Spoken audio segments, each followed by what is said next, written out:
عذر او معذرت وي په مجلس کې چې زه هغه بیماره یم نو کومې خبرې څه مې نه وکړې هم خلک ګیله نه راشي کوي که په خبرو کې خطا کېدل هم پروا نه لري خلک وایي ته ولې زه ناجوړه یم د مرض په خاطر باندې خو انسان خامخا کمزوری دی حضرت خلیفه صاحب محترم تاسې ته د اعمالو په انداز کې خبره شروع کړې وه چې د انسان لپاره د اعمالو اصلاح ډېره ضروري ده او انسان باید له ګناهونو ځان وساتي انسان باید د خپل ځان لازمي فریضه دا جوړه کړي چې زه له ګناه څخه څنګه ځان وساتم او څنګه یې ترتیب کې ځان وکړم او زه ټولو ځوانانو ته دا وایم چې حضرت مولانا زکریا صاحب رحمه الله یو واقعه ذکر کړې د خپل کتاب کې د یو ځوان واقعه ذکر کړې ده چې د حضرت امیر المؤمنین حضرت عمر بن الخطاب رضی الله تعالی عنه په زمانه کې د حضرت عمر صاحب یو ځوان دا ډیر مسجد والا او ډیر د الله تعالی دوست او ډیر ذاکر انسان او ولی الله او جمعه کې بناسو په مسجد کې به د الله تعالی ذکر کاوه او ځان به دی باندې له ګناهونو څخه ساتل چې په ګناه کې گرفتار کړه یو ورځ د جمعه څخه راوځي یو بدبخت زنانه ده د زنانې بیا دا اراده کړې ده چې کاش دغه عابد انسان او دا نیک او دیندار انسان زه د لارې څخه بېلارې کړم او د شیطان په مقبولو کې یې ورکړم او بدرازه یې کړم نو له دې عابد انسان سره یې کلام سلام و کلام شروع کو ځان ته یې میلانو او ځان ته یې ترغیب کو دوی درې ورځې بعد یې د دغه حضرت لاره نیولې ده کور ته یې دعوت ورکړو کور ته یې دننه کړو چې کور ته یې دننه کړو او کور کې داخل سو دغه زنانې له دې ځوان څخه د بدعملي مطالبه وکړه دا ځوان چې کله دا حیرانوونکې واقعه ولیدله او دا د ده په دماغ کې نه راتلونکې واقعه ولیدله هلته یې د الله تعالی عظمت په ذهن کې ده د الله تعالی عظمت یې په زړه کې ده د آخرت ویره یې د قبر ویره یې په زړه کې ده بیسه په ځکه باندې راپرېوته د زنانې خپلې مینځو ته وویل چې دا هلک ونیسه تر یوې لاس یې ونیو تر بل لاس مې ونیو کور ته یې راوستم دروازه یې وټکوله والد صاحب یې راووتل ورته ویل چې تاسې دغه هلک دلته لاره کې پیریانو اچولی وو بیا موږ تر لاس راونیول دروازې ته م راوستل والد صاحب چې کله دا ځوان دننې بوت چې له بېحسۍ څخه راسم سو نو والد صاحب ورته ویل چې هلکه د پیریانو جټکه در باندې راله پیریانان له کومو سو په تا باندې د ډېر ورته وځړل د زړه څخه وروسته یې بیا دا خبره خپل والد صاحب ته وکړه چې زه پیریانانو نه یم نیولی نه پیریانان ما درلودو زه یو زنانې یو داسې بد عمل ته دعوت کړم ما ویل که دا عمل له ما صادر سي په ورځ د آخرت الله تعالی جل جلاله له ما پوښتنه وکړي زه به الله ته د دې څه جواب ورکړم په ما بېاعتراضه چې کله دا خبر پلار ته تماموله بیا بېحسي سو چې بېحسه سو حضرت امیر المؤمنین حضرت عمر بن الخطاب رضی الله تعالی عنه خبر سو هغه بیمار پرسوی ته راغی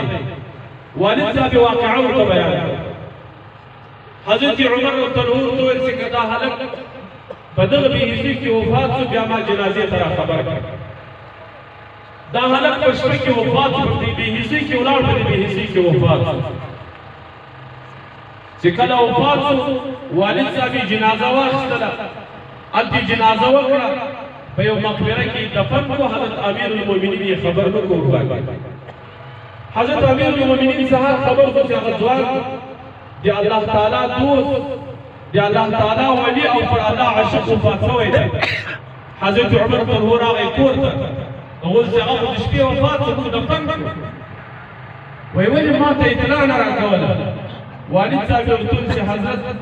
لار ډېره خرابه وه په لار کې د یهودو علاقه وه مانسې دا ځي چې راځي یا ځي دا ظالمان د الله دښمنان به ضرر درته ورسوي نو ته مې پرېښودلې خپله باندې مونږ د ده تکفین وکړو د ده تجهیز وکړو د ده تکفین وکړو چې کله حضرت امیرالمؤمنین ته دا اطلاع ورسېدله حضرت امیرالمؤمنین ورته ویل وایي اوس یې قبر راوکړئ قبر یې چیز ده د ما خبره به ګوري اړوي په اوبو دې اړوي که به متوجه کېږي دا اوس دغه اسټیټ سیکرټري صاحب احرار مولانا صاحب الله دې په ژوند کې خیر برکت واچي وایي ستونی مې ویني کوي ستوني مې وایي وینې راځي اټوشي پیپر یې په لاس کې وو په وینو باندې ولې چې وایي څو ورځې مسلسلې جلسې دي خوب نشته آرام نشته اوس مې وینه له ستوني راشنه شوې ده موږ که خبره کوو داسې نه وي چې د خپل کړی کار بېرته راومړی شي نو زه به دا درته وایم ما سره چې کوم ملګري دي د ما دا پنځم نشسته د سهار راسي او د پرون راسي ګردو درد راته شروع شوی دی تر اوسه پورې مې لا درد نه کړی اوس مې د درد دونې په لارې باندې وکړ نو د الله دپاره دا خبرې ته متوجه شئ دا خبره واورئ او له الله تعالی سوال وکړئ چې الله اول عمل توفیق ما ته رانصیب کړي او بیا یې تاسو ته نصیب کړي که دا علما نه وای موږ په دې تورو شپو کې روان په دې تورو شپو کې موږ سفر کاوه خو الله دا نعمت راکړی چې دا علما الله دې امت ته ورکړي دي دې امت چراغان دي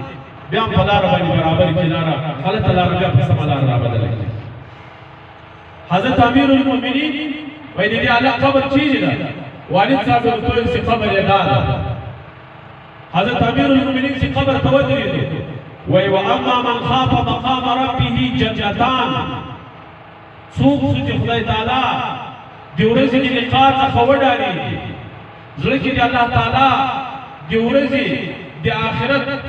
د الله تعالی د درېدا بغیر د ترجمان له هغه مقام وډارېږي الله تعالی هغه کس ته دوه جنتونه ورکوي وی د قبر څخه اواز راووتل وی په الله جل جلاله مې قسم مې دواړه جنتونه الله تعالی جل جلاله ماته حضرت مولانا زکریا صاحب رحمه الله چې د موږ د دیوبند د اصلافو یو بحر العلوم ده د بزرګۍ یو مسند ده د یو باب لګولی ده باب کشف القبور ورته وایي حضرت دا واقعات په باب کشف القبور کې د کشف القبور په اثبات کې دا حواله ذکر کړې حضرت مولانا محمد اسماعیل نبهانی رحمه الله یو کتاب لیکلی ده دی کتاب ته وایي کتاب جامع الکرامات په نامه باندې دوه جلده کې راځي د حضرت مولانا ابایزید بسطامي رحمه الله په احوالو کې لیکلي دي الله دې د عمل توفیق رانصیب وکړي تاسو یې امین وایي حضرت مولانا ابایزید بسطامي رحمه الله څخه چا پوښتنه وکړه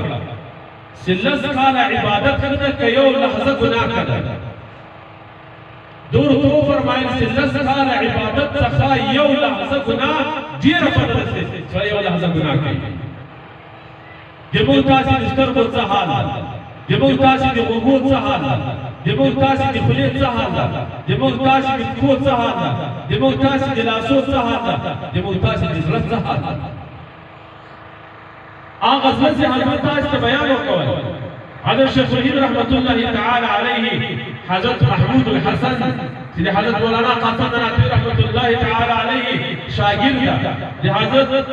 خاتم المحدثین ابن حجر هند شاه انور شاه کشمیری رحمه الله استاد د حسین احمد مدنی رحمت الله تعالی علیه استاد دې ته زړه وایي دا چې زړه دې الله تعالی موږ ته راکړي